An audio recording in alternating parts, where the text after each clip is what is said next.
Hello বন্ধুরা, নমস্কার। আজকে চলে আসলাম আবারও কল্যাণী কিচেনে। আমাদের এদিকে শীতকাল পড়ে গেছে, কুয়াশার জন্য ঘর থেকে বের হওয়া যায় না। তাই আজকে একটা নতুন রেসিপি আপনাদের কাছে শেয়ার করব। খিচুড়ি, তার সাথে বেগুন ভাজা আর পাঁপড়। সম্পূর্ণ ভিডিওটা দেখো, আর ভিডিওটা যদি ভালো লাগে লাইক সাবস্ক্রাইব অবশ্যই করো। তাহলে আমি কি করে বানাচ্ছি খিচুড়ি, তোমরা ভিডিওটা ভালো করে দেখতে থাকো। কড়াইতে তেল দিয়ে দিলাম, তেজপাতা, শুকনো লঙ্কা, তারপরে দিয়ে দিলাম আদা, তারপরে এখন দিয়ে দিলাম ডাল, কাঁচা লঙ্কা চেরা, সামান্য পরিমাণে লবণ। এখন ভালো করে ভেজে নেব।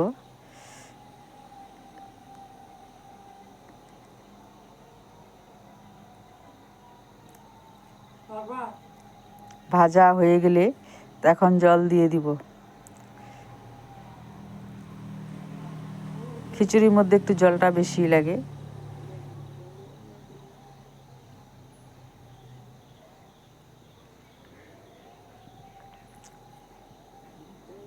মুগের ডাল দিয়েছি আর ছোলার ডাল। এখন চালগুলো দিয়ে দিব।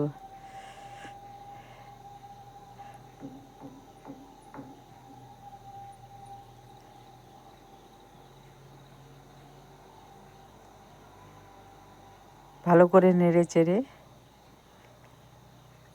এখন দিয়ে দিব পরিমাণ মতো লবণ।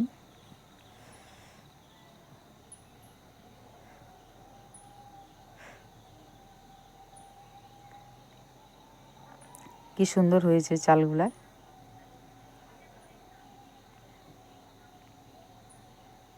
এখন পরিমাণ মতন হলুদ,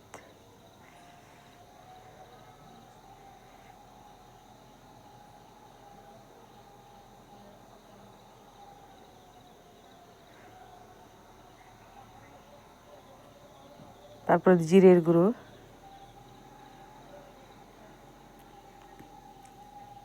ভালো করে নেড়ে চেড়ে খিচুড়ি হয়ে গেছে। এখন ঘি দিয়ে দিব।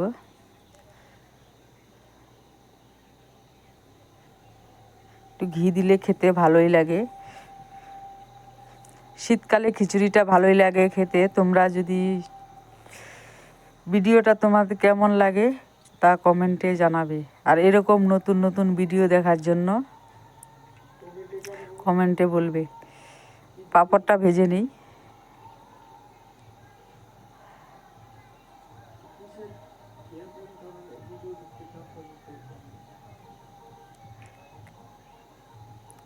পাঁপড় ভাজা হয়ে গেছে।